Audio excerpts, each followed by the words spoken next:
E aí, meus queridos, eu sou o professor Tiago Magalhães de Química.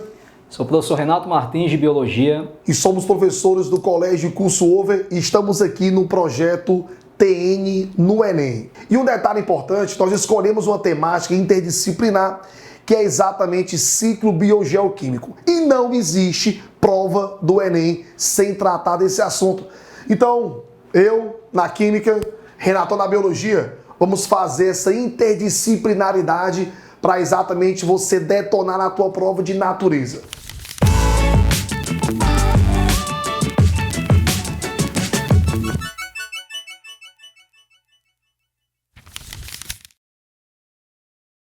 Vamos lá, galera. Então, vamos falar um pouquinho sobre um dos elementos mais importantes para os seres vivos, que é o nitrogênio. O nitrogênio, ele é um elemento extremamente paradoxal. Por quê? Ele chega a compor quase 80% do total de gases da atmosfera e nós, seres humanos, bem como a maioria dos seres vivos, não conseguimos, na forma gasosa, absorver uma molécula sequer. São poucos os organismos que conseguem absorver esse elemento nitrogênio. E um detalhe importante, por que existe essa dificuldade, tá? Quando você pega a estrutura do N2, moçada, o nitrogênio pertence à família 15, ou seja, tem 5 elétrons na última camada. E ele necessita fazer 3 ligações para exatamente ter a configuração de um gás nobre. Então o nitrogênio está na família 15, para chegar a 18 faltam 3. Então repare só, aqui você tem uma ligação de natureza tripla. E moçada, quebrar uma ligação tripla envolve um consumo energético absurdo. Então grande parte dos organismos tem dificuldade em absorver o nitrogênio em tal configuração devido à natureza da ligação tripla. E aí repare só, quando você compara uma ligação simples, uma dupla e uma tripla, a ligação tripla é bem curtinha. E pelos parâmetros da física, quanto menor a distância, maior a força de interação. Então maior a dificuldade em separar um átomo do outro.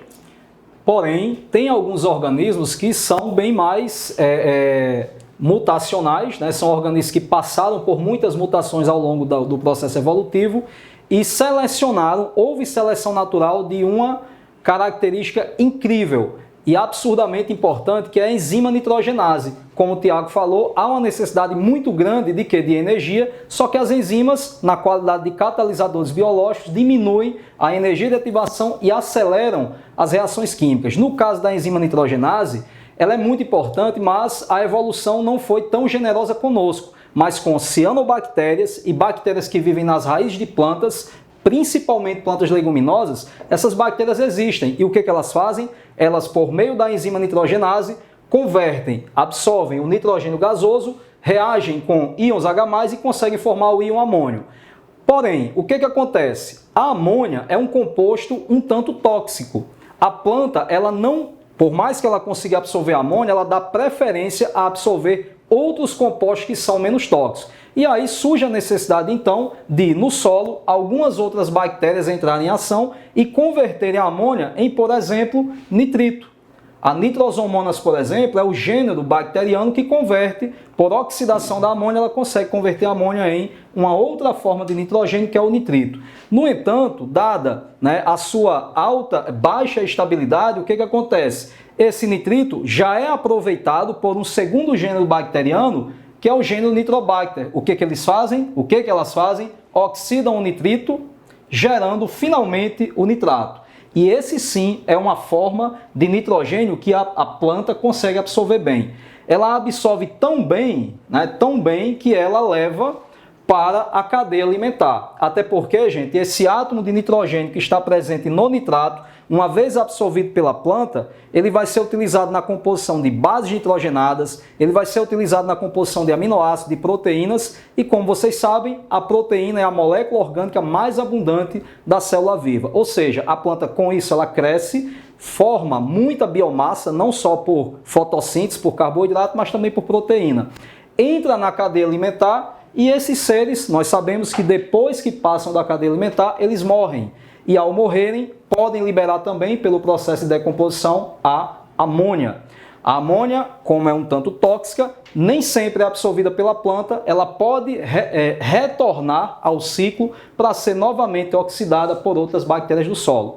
Um detalhe, outra via que o nitrato pode seguir, além de ser absorvido pelas raízes das plantas, é a via da desnitrificação, que consiste basicamente em utilizarmos o nitrato para tentar oxidar a glicose, gerando CO2, água e gás de nitrogênio, sendo que este gás de nitrogênio ele é devolvido à atmosfera, justamente por isso que esse processo é conhecido como desnitrificação. Só para lembrar, o contrário, nitrogênio gasoso, passando por todos esses processos e formando nitrato, é um processo que nós chamamos de nitrificação. E tem suas etapas, suas subetapas. Nitrosomonas vão participar do processo chamado nitrosação, que é a formação do nitrito, e nitrobactérias vão participar da nitratação, que é a formação do nitrato.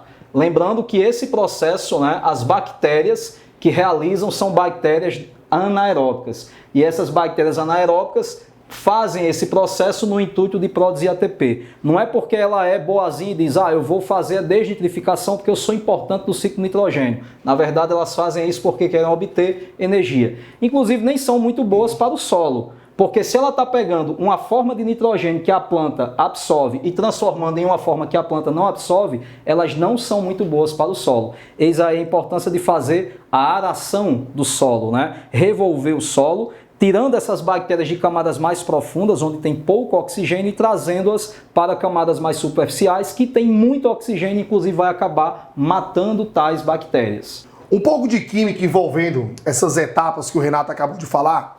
Perceba o seguinte, nessa primeira etapa que o Renato citou, perceba o seguinte, o hidrogênio, ele tem o NOx mais 1. Ora, Tiago, eu tenho 3 hidrogênios, então 3 vezes 1 mais 3. Para zerar o nitrogênio, ele vai ter o NOx de menos 3. Aí perceba o que é que está ocorrendo com o nitrogênio. Ele vai sair de um NOx menos 3 e vai se transformar no nitrito. Agora vem cá, o oxigênio aqui, ele apresenta um NOx de menos 2. Ele pertence à família 16. Então, para chegar a 18, faltam 2. Agora vem cá.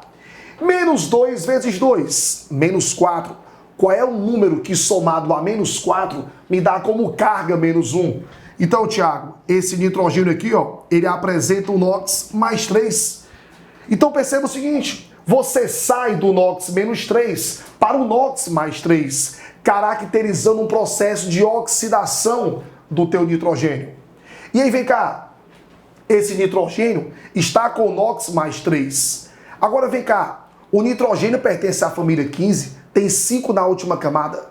O NOx máximo que ele pode chegar vai ser de mais 5. Ele pode perder o que ele tem na última camada, teoricamente. Então vem cá, por isso que esse cara, ele pode se envolver em uma segunda reação. E na segunda reação, você vai sair de um NOx mais 3... e vai se transformar no nitrato, que é onde o nitrogênio está no máximo do seu NOx. Porque perceba, o oxigênio aqui, menos 2. Menos 2 vezes 3, menos 6. Qual é o número que somado a menos 6 me dá como resultado menos 1 mais 5? Então perceba que as duas etapas você tem um processo de oxidação do nitrogênio. E um detalhe final, os vegetais conseguem absorver o nitrogênio na forma de nitrato, porque todo nitrato ele é solúvel em água. Então, durante o processo de absorção da água, o nitrato vem junto com a água. Lembrando que se você joga nitrato em um manancial, você causa o processo de eutrofização. Isso vai gerar um processo alto de contaminação. Por isso que as bactérias têm um papel fundamental quando se fala em desnitrificação, em transformação do nitrato em N2. Quando você fala isso em esgoto, isso é importantíssimo, porque o nitrato no manancial, ele contribui para a eutrofização. Galerinha, espero que vocês tenham gostado da aula, tá? Veja as nossas dicas no Projeto TN no Enem e conte conosco para a sua aprovação e over.